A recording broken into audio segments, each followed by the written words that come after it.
Dzień dobry. Nazywam się Izabela Dellenstein-Werndl i jestem instruktorem w zespole pieśni i tańca Krakowiacy. Dzisiaj zapraszam Państwa do zapoznania się z kolejnym polskim tańcem narodowym – mazurem. Mazur należy do kanonu 5 polskich tańców narodowych obok oberka, kujawiaka, poloneza i krakowiaka. Wykonywany jest w metrum 3/4 w tempie umiarkowanym. Podstawową komórką mazurka jest takt w rytmie 2/8, 2/4 nuty, który wynika bezpośrednio z rytmu mowy. Bardzo prawdopodobne jest, że mazurek powstał najpierw jako przyśpiewka, dlatego te nawiązania właśnie do rytmiki mowy.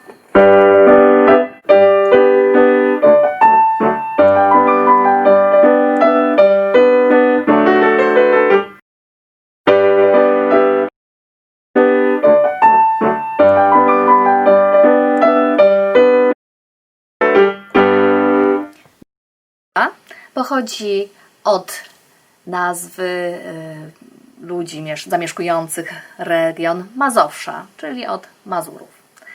Ponieważ Mazowsze było regionem ubogim, panowało tam niewolnictwo, pańszczyzna i kultura ludowa rozwijała się w trudniejszych warunkach, więc muzyka rozwijała się też dwutorowo. Z jednej strony Mazur był prostą przyśpiewką, do której tańczono bez towarzyszenia instrumentu, czyli z towarzyszeniem jedynie głosu wokalnego, a z drugiej strony był wykonywany jako popisowy utwór na skrzypce, ewentualnie z towarzyszeniem bębenka, więc na taki prosty skład. Mazur początkowo był tańcem wiejskim, ale już w wieku XVI-XVII przeniósł się na dwory polskie, gdzie wykonywany był przez szlachtę i stał się reprezentacyjnym tańcem narodowym, odzwierciedlającym ten szlachecki charakter i sposób bycia. To mazur, podobnie jak polonez, zdobył ogromną popularność w całej Europie. Rozpowszechniony był przez polskich żołnierzy walczących w wojnach napoleońskich. I nawet sam Napoleon stwierdził, że jest to taniec, który mógł się urodzić chyba po jakimś wielkim zwycięstwie. Mazur nie tylko był wykonywany przez Polaków czy na polskich balach, ale rozprzestrzenił się na całą Europę. Cudzoziemcy zachwycali się tym tańcem i sami przejęli go i zaczęli go wykonywać. Nawet został nazwany królową tańców. W języku francuskim taniec jest rodzaju żeńskiego. Do dzisiaj wykorzystujemy francuskie nazwy dla określenia kroków tanecznych mazura, na przykład pas marché czy pas chassé, co nawiązuje właśnie do tego wykorzystania mazura, wykonywania mazura na europejskich salonach. Przez XIX wiek mazur towarzyszył Polakom w zmaganiach o odbudowę państwa i zachowanie tożsamości narodowej. Cieszył się naprawdę niesłabnącym uznaniem jako taniec wybitnie polski. Jak powiedział Karol Czerniawski, cudzoziemiec nie odda go dobrze, bo krok mazura nie cierpi ściśnień prawidłowych, on potrzebuje swobody. Trzeba go improwizować, tworząc, więc trzeba mieć ducha miejscowości. Trzeba być synem tej ziemi naszej, by pięknym tchem piękną formę utworzyć.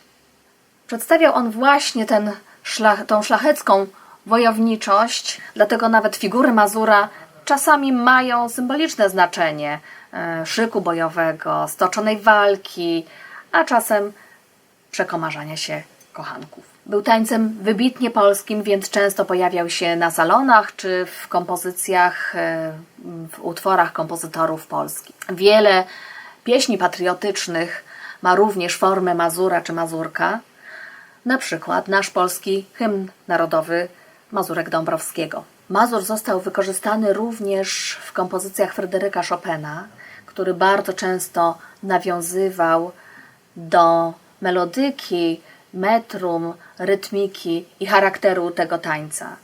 Napisał on wiele mazurków, fortepianowych mazurków. Drugim kompozytorem, który obok Chopina rozsławił ten taniec, był Stanisław Moniuszko. W swoich 2 operach, Straszny Dwór i Halka, wykorzystał właśnie ten taniec, który w jego operach był tańczony przez polską szlachtę. Fryderyk Chopin, komponując swoje utwory, nadał im nazwę mazurek. Jednak nie jest to nazwa tańca, a nazwa utworu. Nazwą tańca jest nazwa mazur.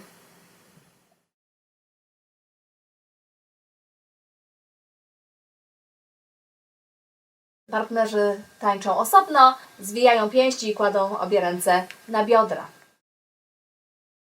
Dłoń założyć za pas, drugą swobodnie spuszcza w dół.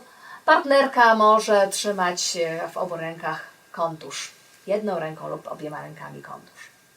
Jeśli chodzi o trzymanie rąk w parze, to partner podaje partnerce prawą dłoń i ona nakłada swoją lewą dłoń na dłoń partnera. Druga ręka na biodro lub partnerka może trzymać kontusz. Podstawowy krok mazura nazywa się pas marché, po polsku bieg mazurowy. Pierwszy element to przeskok, po nim następuje przesunięcie po podłodze drugiej nogi i trzeci element to zwykły krok przed siebie.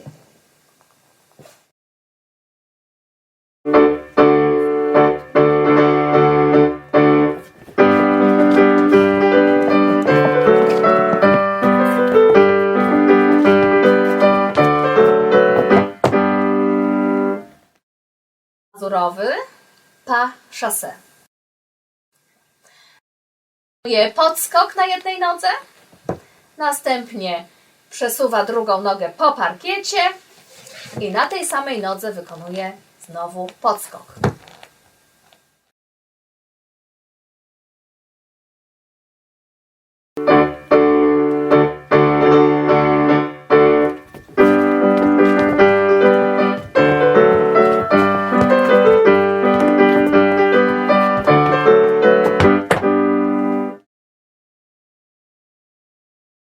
Dla mazura są również wytupywania czy chołupce i teraz zaprezentujemy, w jaki sposób wykonujemy chołupca mazurowego. Wykonuję podskok z równoczesnym uderzeniem nogi o nogę w powietrzu, następnie przesunięcie nogi kierunkowej po parkiecie i dostawienie na 3 nogi do nogi.